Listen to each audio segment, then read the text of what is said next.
إن الحمد لله نحمده ونستعينه ونستغفره ونعوذ بالله من شرور أنفسنا ومن سيئات أعمالنا من يهده الله فلا مضل له ومن يضلل فلا هادي له وأشهد أن لا إله إلا الله وحده لا شريك له وأشهد أن محمدا عبده ورسوله صلى الله تعالى عليه وعلى آله وصحابه وبارك وسلم يا أيها الذين آمنوا اتقوا الله حق تقاته ولا تموتن إلا وأنتم مسلمون يا أيها الناس اتقوا ربكم الذي خلقكم من نفس واحدة وخلق منها زوجها وبث منهما رجالا كثيرا ونساء واتقوا الله الذي تساءلون به والأرحام إن الله كان عليكم رقيبا يا أيها الذين آمنوا اتقوا الله وقولوا قولا سديدا يصلح لكم أعمالكم ويغفر لكم ذنوبكم ومن يطع الله ورسوله فقد فاز فوزا عظيما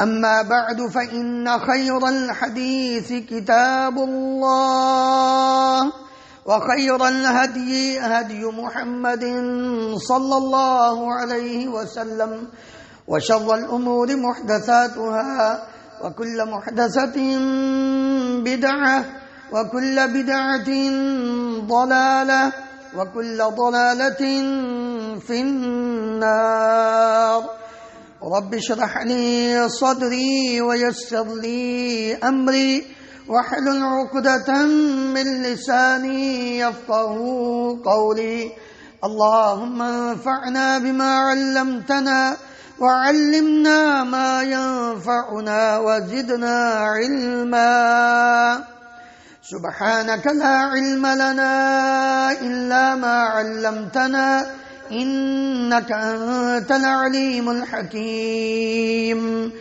رب أوزعني أن أشكر نعمتك التي أنعمت علي وعلى والدي وأن أعمل صالحا ترضاه وأصلح لي في ذريتي إني تبت إليك وإني من المسلمين اللهم طهر قلوبنا من النفاق وأعمالنا من الرياء وألسنتنا من الكذب وأعيننا من الخيانة فإنك تعلم خائنة الأعين وما تخفي الصدور أعوذ بالله السميع العليم من الشيطان الرجيم من همزه ونفخه ونفثه يوم لا ينفع مال ولا بنون إلا من أتى الله بقلب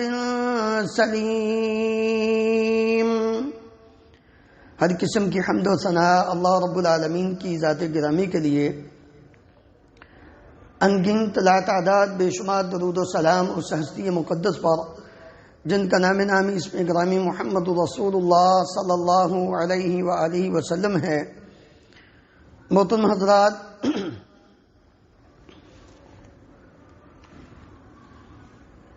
نبی کریم صلی اللہ علیہ وآلہ وسلم نے فرمایا ہے، نعمان ابن بشیر رضی اللہ عنہ بیان کرتے ہیں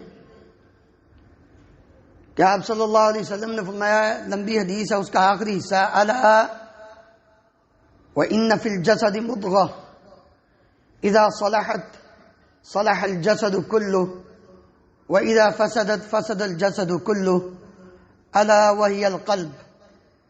خبردار لوگوں، انسان کے جسم میں ایک گوشت کا ایسا پیس ہے، اگر وہ صحیح ہو تو انسان کا سارا جسم صحیح ہوتا ہے، اگر وہ خراب ہو جائے تو انسان کا سارا جسم ہی خراب ہے۔ خبردار وہ دل ہے، انسان کے دل پر اس کی پوری باڈی کا انحصار ہے، میڈیکلی بھی، فزیکلی بھی اور روحانی اعتبار سے بھی۔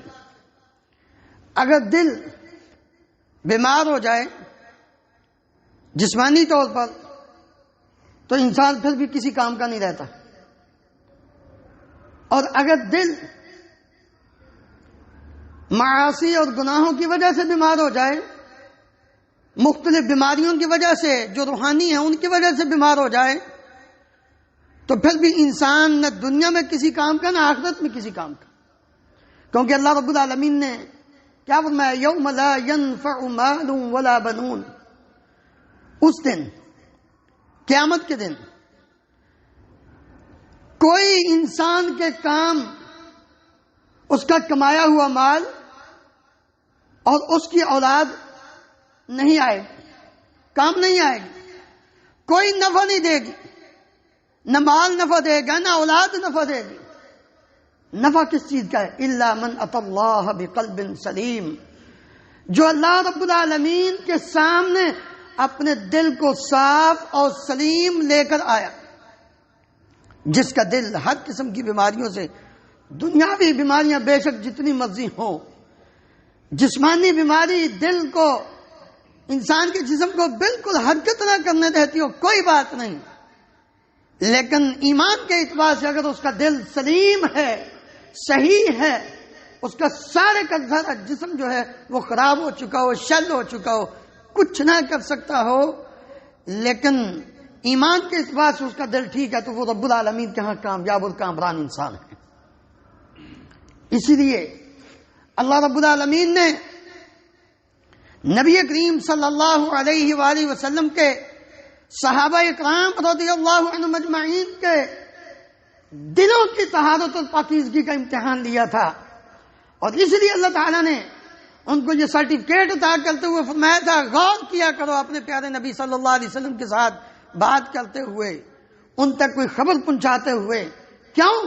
اس لیے کہ وَلَكِنَّ اللَّهَ حَبَّبَ إِلَيْكُمُ الْإِيمَانَ، اللہ نے تمہارے دلوں کے اندر ایمان کو پسند کیا ہے۔ حَبَّبَ إِلَيْكُمُ الْإِيمَانَ وَزَيَّنَهُ فِي قُلُوبِكُمْ، اللہ نے تمہارے دلوں کو خوبصورت اور روشن بنا دیا ہے اس ایمان کی وجہ سے۔ تم اپنے دلوں کو خراب کرنے کی کوشش کر رہے ہو۔ وَكَرَّهَ إِلَيْكُمُ الْكُفْرَ وَالْفُسُوقَ وَالْعِصْيَانَ، اللہ رب العالمین نے کفر کو، فسوق کو، فسق کو، عصیان نافرمانی کو ناپسند کیا ہے۔ اس لیے تم اس بات کو ٹٹولا کرو، اس بات کا خیال رکھا کرو کہ تمہارا دل کس اعتبار سے بیمار ہو رہا ہے۔ کہیں ایسا تو نہیں کہ کفر، نافرمانی، فسق، اس کی وجہ سے تمہارا دل بیمار ہو جائے اور تم اپنے ایمان سے ہاتھ دھو بیٹھو۔ ایمان کی فکر کرتے ہوئے اپنے دل کو، اور نبی صلی اللہ علیہ وسلم نے سب سے زیادہ جس بات پر زور دیا ہے وہ دل کی اصلاح، دل کی طہارت، دل کی پاکیزگی، کیونکہ یہ جب بیماریوں کا شکار ہوتا ہے تو پھر انسان کو کسی کام کا نہیں چھوڑتا۔ آپ صلی اللہ علیہ وسلم نے کیا فرمایا؟ التقویٰ ہا ہنا، تقویٰ انسان کے دل میں ہوتا ہے۔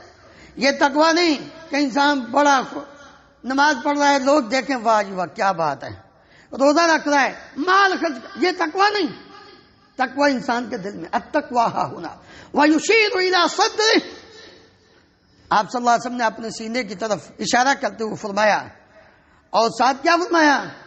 بِحَسْبِ امْرِئٍ مِّنَ الشَّرِّ أَن يَحْقِرَ أَخَاهُ الْمُسْلِمَ، لوگوں، کسی انسان کے برا ہونے کے لیے اور اس کے دل کے بدترین دل ہونے کے لیے اتنا ہی کافی ہے کہ وہ اپنے مسلمان بھائی کو حقیر سمجھے۔ ہم اس کو معمولی بات سمجھتے ہیں، حالانکہ یہ بہت بڑی بری بیماری ہے۔ اللہ اکبر۔ نبی کریم صلی اللہ علیہ وسلم نے کیا فرمایا؟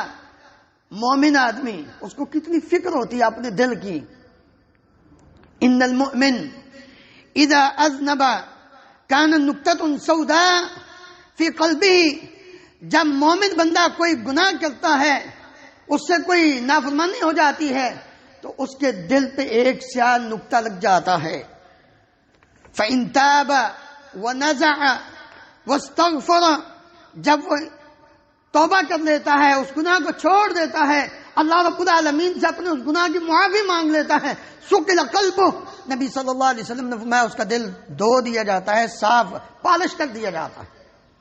وَإِن زَادَتْ زَادَتْ وَإِن زَادَتْ زَادَتْ، اگر یہ آدمی ایک گناہ کے بعد دوسرا، دوسرے کے بعد تیسرا، تو یہ جو سیاہ نقطے ہیں یہ بھی بڑھتے رہتے ہیں، حتیٰ یعلو قلبہ، حتیٰ کہ یہ سارے کا سارا جو گناہ کی سیاہی ہے نا، یہ اس کے دل کے اوپر پوری طرح لپیٹ میں لے لیتی ہے اس کو۔ ذالک الرین، نبی صلی اللہ علیہ وسلم نے فرمایا یہ وہی رین ہے، وہی زنگ ہے، الذی ذکر اللہ عز وجل فی القرآن، جس کا اللہ تعالیٰ نے قرآن مجید میں ذکر کیا، کلا بل ران علی قلوبہم ما کانوا یکسبون، ان کے بد اعمالیوں کی وجہ سے ان کے دلوں پہ زنگ چڑھ گیا ہے۔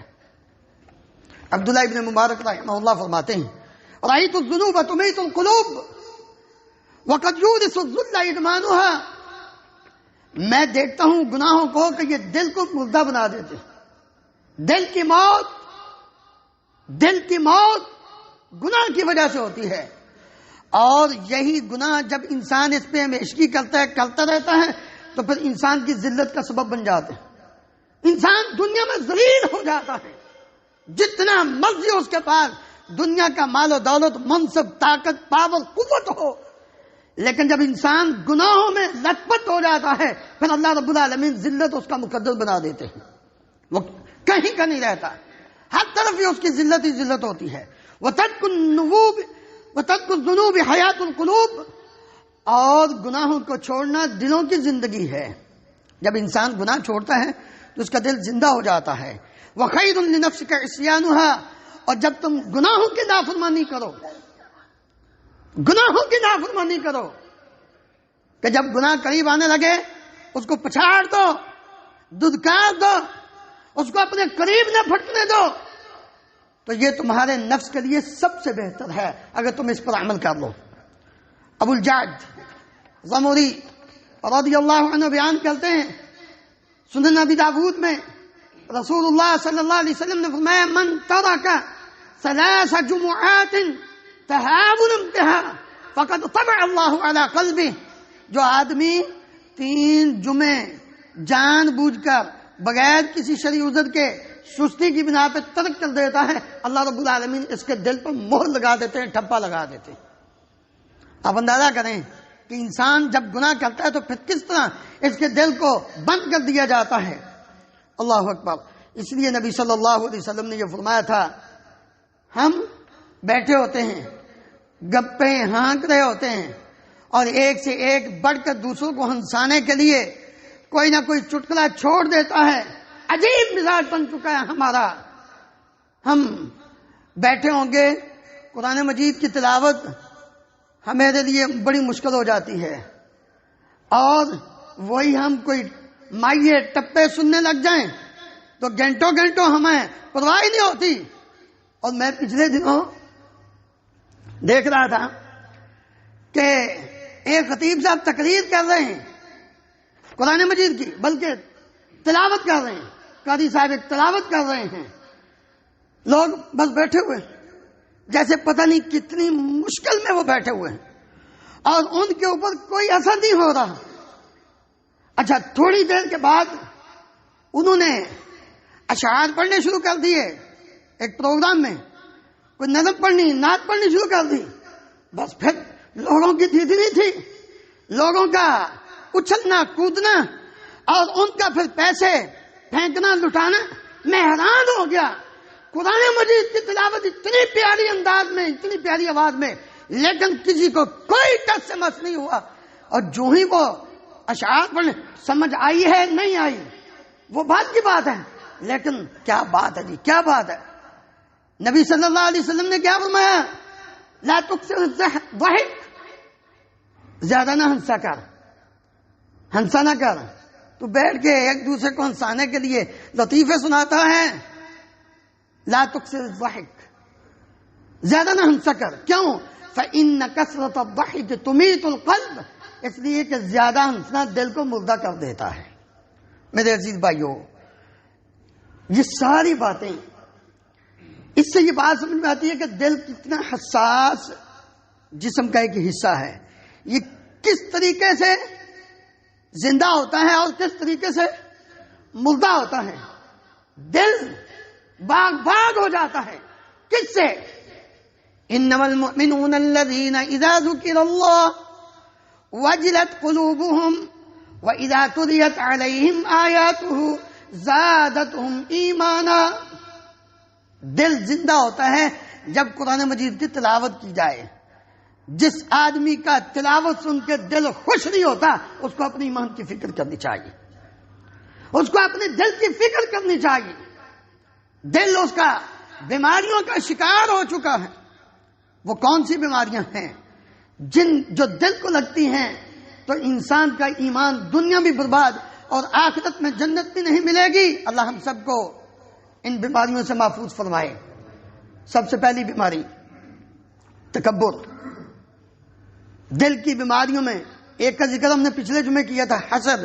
بڑا تفصیل سے ہم نے حسد و نظر بد حسد دل کی بیماری ہے. تکبر, کبر, ان دل کی بیماری, اور یہ اتنی خطرناک ہے. نبی کریم صلی اللہ علیہ وسلم نے فرمایا لا يدخل الجنت من كان في قلبه مثقال ذرة من کبر. وہ آدمی جنت میں داخل نہیں ہوگا جس کے دل میں رائی کے دانے کے برابر تکبر ہوا. رائی کے دانے کے برابر. رائی کا دانہ آپ جانتے ہیں کتنا چھوٹا ہوتا ہے, آپ اندازہ کریں. اور تکبر کیا ہے؟ نبی صلی اللہ علیہ وسلم نے جب یہ بات کی تو ظاہر بات ہے صحابہ تو بڑے پریشان ہو جاتے تھے. کیوں؟ ان کو دنیا کی فکر نہیں ہوتی تھی. ان کو فکر کس بات کی ہوتی تھی کہ جنت کیسے مل جائے. ایسا نہ ہو یہ نبی صلی اللہ علیہ وسلم فرما رہے ہیں, ذرا وضاحت کر لیں کہ وہ کام ہم کر کے کہیں تکبر کا شکار ہو کر جنت سے ہاتھ نہ دھو بیٹھیں.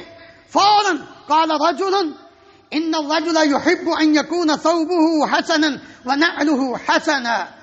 اے پیارے پیغمبر علیہ الصلوۃ والسلام, ہر بندہ یہ چاہتا ہے اس کا لباس خوبصورت ہو, اچھا ہو, اور اس کا جوتا وہ بھی اچھا ہو. ہر بندہ یہ پسند کرتا ہے. آپ صلی اللہ علیہ وسلم نے فرمایا ان اللہ جمیل یحب الجمال. اللہ جمیل ہے, خوبصورت ہے, وہ خوبصورتی کو پسند فرماتا ہے. تکبر کیا ہے؟ الکبر بطر الحق وغمط الناس. تکبر یہ ہے حق بات آ گئی اس نے اس کو ٹھکرا دیا. حق کیا ہے؟ اللہ رب العالمین نے اپنی ذات کو حق, ذالک بان اللہ هو الحق وان ما يدعون من دونه الباطل. اللہ حق ہے اور اللہ کے علاوہ سب باطل ہے. اللہ کے پیارے نبی صلی اللہ علیہ وسلم وہ حق ہیں. اللہ تعالیٰ نے جو شریعت بھیجی ہے وہ حق ہے. قرآن مجید حق ہے. نبی صلی اللہ علیہ وسلم کی احادیث یہ حق ہے.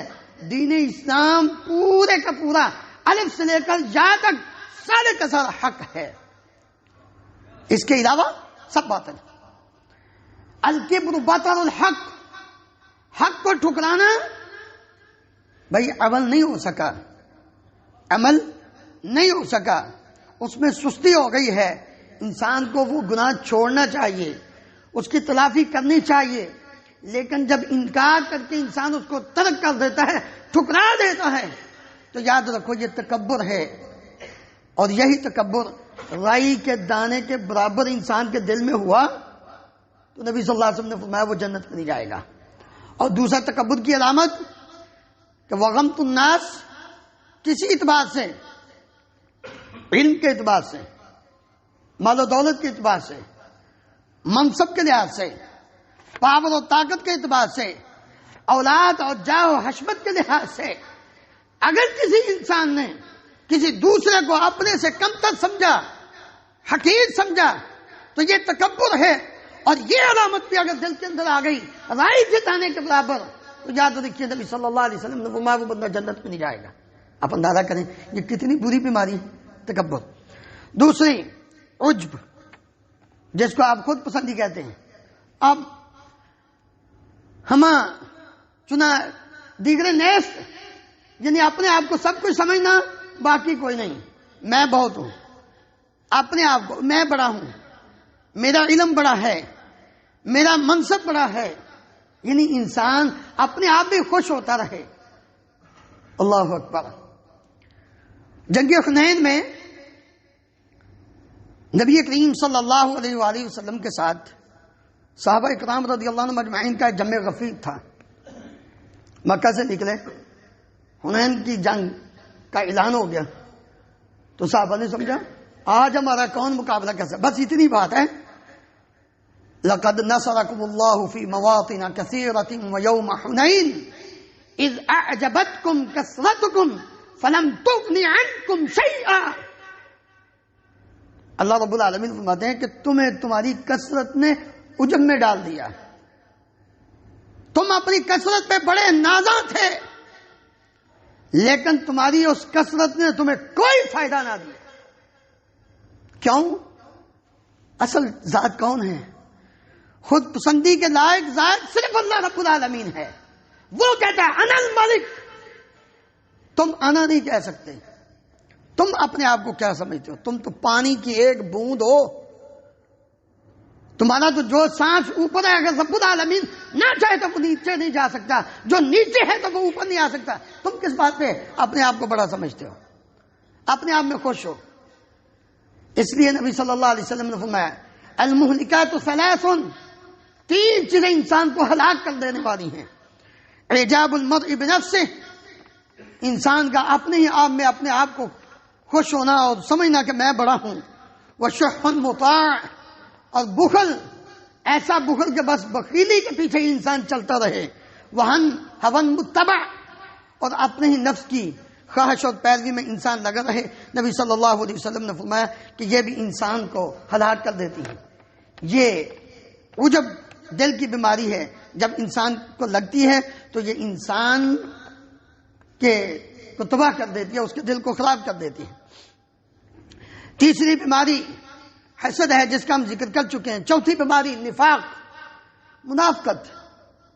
نبی صلی اللہ علیہ وسلم نے فرمایا آیت المنافق ثلاث، اور ایک روایت میں آپ نے فرمایا اربع من کن فیہ کان منافقا خالصا، چار بری خصلتیں جس کے اندر پائی جائیں وہ پکا منافق ہے۔ اذا حدث کذب وَإِذَا وَعَدَ أَخْلَفَ وَإِذَا اؤْتُمِنَ خَانَ، اور چوتھی وَإِذَا خَاصَمَ فَجَرَ۔ چار بیماریاں، بات کرے جھوٹ بولے، وعدہ خلافی کرے، امانت میں خیانت کرے، اور جب کسی سے جھگڑا ہو جائے تو بکواس گالیاں پکے۔ یہ منافق آدمی دل کا بیمار ہے، اس کو سوچنا چاہیے۔ بات بات پہ گالی، وعدہ خلافی اور امانت میں خیانت، جھوٹ بولنا، یہ دل کی بیماری ہے، سوچنا چاہیے انسان کو۔ اور یہ بیماری انسان کو دنیا میں بھی ذلیل کر دیتی ہے اور آخرت میں بھی۔ پانچویں ریاکاری، دکھلاوا۔ نماز پڑھ رہا ہے اس لیے کہ لوگ کہیں بڑا نمازی، مال و دولت خرچ کر رہا ہے لوگ کہیں بڑا سخی، اور اسی طرح اور جو کام ہیں جو لوگوں کی نظر میں آتے ہیں نیک کام، سمجھے کہ لوگ کہیں کہ بڑا نیک آدمی۔ نبی صلی اللہ علیہ وسلم نے فرمایا، اللہ رب العالمین فرماتے ہیں انا اغنی الشرکاء یعنی شرک، میں جو شریک ہے نا لوگوں کے، جن کو میری عبادت میں وہ شریک کرتے ہیں، میں ان سے بے پرواہ ہوں۔ لا تعلق، قیامت کے دن جب یہ لوگ آئیں گے، نبی صلی اللہ علیہ وسلم فرماتے ہیں اللہ تعالیٰ فرمائیں گے جاؤ جن کے لیے تم نے کام کیا تھا انہی سے جا کر بدلہ لے لو، میرے پاس تمہارا کچھ نہیں ہے۔ اور وہ حدیث تو آپ نے کئی بار سنی، صحیح مسلم کی، کہ جہنم کو سب سے پہلے 3 بندوں سے بھڑکایا جائے گا، اور تینوں نے ہی چوٹی کے نیک عمل کیے، قاری قرآن، عالم دین، شہید، سخی، لیکن تینوں کا عمل اللہ کی رضا کے لیے نہیں تھا، وہ کس کے لیے تھا؟ لوگوں کے لیے، ریاکاری کرتے ہوئے۔ اس لیے نبی صلی اللہ علیہ وسلم نے فرمایا، اللہ تعالیٰ فرمائے کہ پکڑو ان کو جہنم میں پھینکو۔ اور یہ ریاکاری اخفا من دبیب النمل، نبی صلی اللہ علیہ وسلم نے فرمایا یہ شرک اصغر ریاکاری اتنا خفیف ہے کہ پتھر کے اوپر سیاہ چونٹی رات کے اندھیرے میں چل رہی ہو، جس طرح اس کا نہیں پتہ چلتا اس کا بھی نہیں پتہ چلتا۔ اس لیے نبی صلی اللہ علیہ وسلم نے جب یہ بیان کیا تو ابوبکر صدیق رضی اللہ عنہ عرض کرنے لگے یا رسول اللہ کیسے بچا جائے گا؟ اب میں یہ دعا پڑھا کرو اللہم انی اعوذ بک ان اشرک بک شیئا وانا اعلم واستغفرک لما لا اعلم. اے اللہ میں تجھ سے پناہ مانگتا ہوں میں جانتے بوجھتے تیرے ساتھ شرک کروں اور جو میں سے لا علمی میں ہو گیا مجھے معاف کر دے. اللہ اکبر. چھٹی بیماری دل کی وہ یہ ہے کہ انسان اپنے نفس کی ہر خواہش کو پورا کرے. اللہ کی بات کو، اللہ کے نبی صلی اللہ علیہ وسلم کی بات کو چھوڑ دے، اپنے نفس کا پیروکار بن جائے. ہوا النفس افرأیت من اتخذ الہہ ہوا واضلہ اللہ علی علم. آپ نے اس آدمی کو نہیں دیکھا جس نے اپنے خواہش کی پیروی شروع کر دی، بلکہ اپنے نفس کی خواہشات کو اپنا معبود بنا لیا اس نے، تو اللہ رب العالمین نے اس کو گمراہ کر دیا. یہ دل کی بیماری ہے کہ انسان بس اپنی دل کی جو نفس کی خواہش ہے اس کو پورا کرے. اور ساتویں بیماری یہ ہے کہ انسان کا دل سخت ہو جائے. قسوۃ القلب. افمن شرح اللہ صدرہ للاسلام فهو على نور من ربه فویل للقاسیۃ قلوبهم من ذکر اللہ اولئک فی ضلال مبین. جن کے دل سخت ہو جاتے ہیں اللہ رب العالمین فرماتے ہیں ان کے لیے ہلاکت ہے. نور، ایمان کا نور جس دل کے اندر ہوتا ہے اللہ رب العالمین اس کا سینہ اسلام کے لیے کھول دیتے ہیں.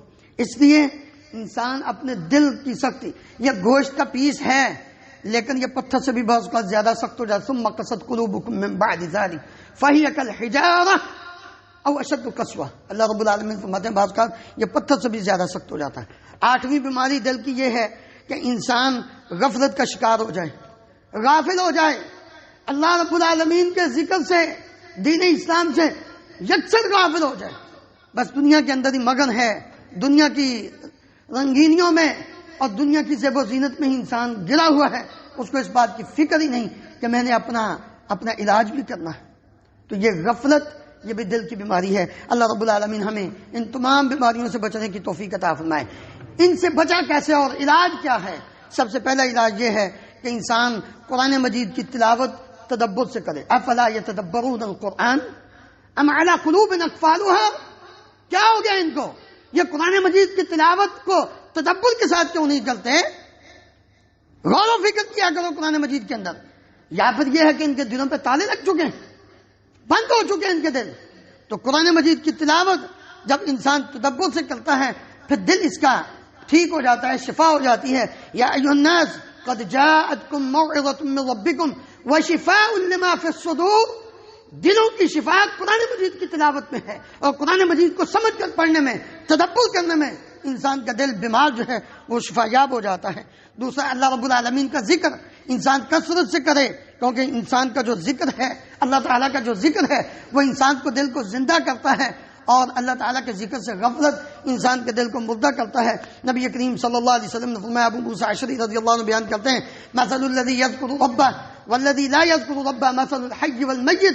جو اپنے رب کو یاد کرتا ہے، ذکر کرتا ہے، اور جو اپنے رب کا ذکر نہیں کرتا، دونوں کی مثال ایسے ہیں، یہ زندہ ہے اور یہ مردہ ہے. دل کو زندہ، دل کی بیماری، اس کا علاج کہ انسان اللہ رب العالمین کا ذکر کرے. اور تیسرا علاج یہ ہے کہ انسان ہر وقت اپنے نفس کا محاسبہ کرے. حاسبوا انفسکم قبل ان تحاسبوا.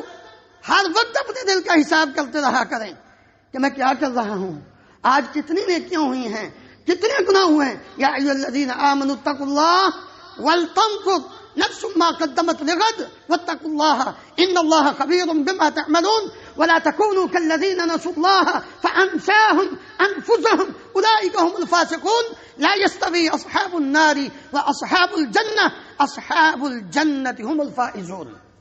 لوگو غور کرو، ولتنظر نفس ما قدمت لغد. کل کے لیے کیا کیا ہے آپ نے؟ ان لوگوں کی طرح نہ ہو جانا جنہوں نے اللہ کو بلا دیا. فانساهم انفسهم، اللہ نے پھر ان کو ہی بلا دیا. اپنے نفس کا محاسبہ. چوتھا علاج یہ ہے کہ انسان توبہ اور استغفار کرے اپنے اللہ سے ہر وقت. وتوبوا الی اللہ جمیعا ایھا المؤمنون لعلکم تفلحون.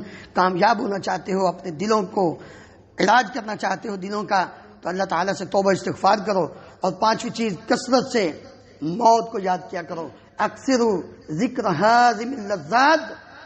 لذتوں کو توڑنے والی جو چیز ہے، جن کی وجہ سے انسان کا دل وہ غافل ہو جاتا ہے، اس کو یاد کرو وہ لذتوں کو کون سی چیز توڑتی ہے۔ الموت، وہ موت ہے جب انسان کو یہ پتا ہو میں نے یہاں ہمیشہ نہیں رہنا، پھر وہ انسان غافل نہیں ہوتا، اس کا دل بیمار نہیں ہوتا۔ چھٹی چیز دل کا علاج یہ ہے کہ انسان کثرت سے نیک عمل کرے۔ وَأَقِمِ الصَّلَاةَ طَرَفَيِ النَّهَارِ وَزُلَفًا مِّنَ اللَّيْلِ إِنَّ الْحَسَنَاتِ يُذْهِبْنَ السَّيِّئَاتِ ذَلِكَ ذِكْرَىٰ لِلذَّاكِرِينَ۔ اور نبی صلی اللہ علیہ وسلم نے فرمایا وَأَتْبِعِ السَّيِّئَةَ الْحَسَنَةَ تَمْحُوهَا، جب کوئی گناہ ہو جائے فوراً نیکی کرو، تمہارے دل کا علاج ہو جائے گا۔ میرے عزیز بھائیو، یہ ساری باتیں دل کے علاج کی ہیں۔ اللہ رب العالمین مجھے اور آپ کو عمل کرنے کی توفیق عطا فرمائے۔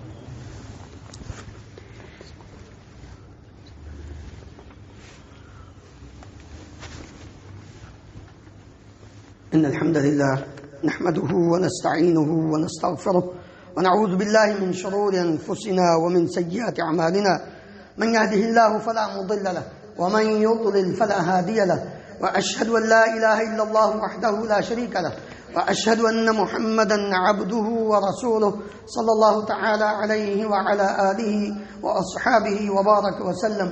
محترم حضرات، دل کی بیماریوں کے علاج میں سے ایک سب سے بہترین علاج جس کو اللہ رب العالمین نے اور نبی کریم صلی اللہ علیہ وآلہ وسلم نے اپنی حدیث میں بیان فرمایا، جہاں باقی علاج ذکر کیے ہیں وہاں یہ بھی ہے کہ انسان کثرت سے اللہ رب العالمین سے دعا کرے۔ دعا اپنے دل کی اصلاح کی، ربنا لا تزغ قلوبنا بعد إذ هديتنا وهب لنا من لدنك رحمة إنك أنت الوهاب۔ انسان اللہ ہمارے دلوں کو ٹیڑھا نہ کرنا، بیمار نہ کرنا، یہ انسان اپنے رب سے دعا کرے۔ اور پیارے نبی صلی اللہ علیہ وسلم جن کا دل سب سے زیادہ سلیم تھا، سب سے زیادہ صحیح تھا، آپ صلی اللہ علیہ وسلم ہمیشہ یہ دعا کیا کرتے تھے، اللہم یا مقلب القلوب ثبت قلبی علی دینک، اے دلوں کو پھیرنے والے میرے دل کو دین پر ثابت رکھنا۔ آپ اندازہ کریں کہ نبی صلی اللہ علیہ وسلم ہمیشہ یہ دعا کیا کرتے تھے، اللہ میرے دل کو ثابت رکھنا، میرے دل کو صحیح کرنا۔ اس لیے دعا اللہ تعالیٰ سے کرتے رہا کریں۔ یقیناً اللہ رب العالمین کی دو انگلیوں کے درمیان دل ہے انسان کا، یقلب اللیل والنہار، جیسے رات و دن اللہ تعالیٰ جیسے چاہتا ہے اس دل کو دن اور رات کے اندر پھیرتا رہتا ہے۔ تو دل انسان کا رحمان کے قبضے میں ہے، تو اللہ تعالیٰ سے ہی اس کی اصلاح کی انسان جب دعا کرتا ہے تو پھر اللہ تعالیٰ ہر اس علاج کی توفیق بھی دے دیتے ہیں جو اس کی اصلاح کے لیے ممکن ہوتا ہے۔ اللہ تعالیٰ ہمیں عمل کرنے کی توفیق عطا فرمائے۔ ہمارے دوست یعقوب بٹی صاحب کی والدہ کافی بیمار ہیں، ان کی صحت کے لیے دعا کیجیے۔ ان اللہ وملائکتہ یصلون علی النبی یا ایھا الذین آمنوا صلوا علیہ وسلموا تسلیما اللهم صل علی محمد وعلی آل محمد كما تحب وترضى اللهم اغفر لنا وللمؤمنین والمؤمنات والمسلمین والمسلمات الاحیاء منهم والاموات اللهم اشف مرضانا ومرضى المسلمين اذهب الباس رب الناس واشف انت الشافي لا شفاء الا شفاؤك شفاء لا يغادر سقما اللهم اشفها بشفائك وداوها بدوائك يا حي يا قيوم برحمتك نستغيث اصلح لنا شأننا كله ولا تكلنا الى انفسنا طرفة عين وقل من ذلك اللهم انصر الاسلام والمسلمين اللهم اعز الاسلام والمسلمين واذل الشرك والمشركين اللهم اهلك النفاق والمنافقين اللهم ارنا الحق حقا وارزقنا اتباعه وارنا الباطل باطلا وارزقنا اجتنابه ربنا لا تزغ قلوبنا بعد إذ هديتنا وهب لنا من لدنك رحمة إنك أنت الوهاب اللهم يا مقلب القلوب ثبت قلوبنا على دينك اللهم آمنا في أوطاننا واجعل هذا البلد آمنا مطمئنا رخاء سخاء وسائر بلاد المسلمين سبحان ربك رب العزة عما يصفون وسلام على المرسلين والحمد لله رب العالمين.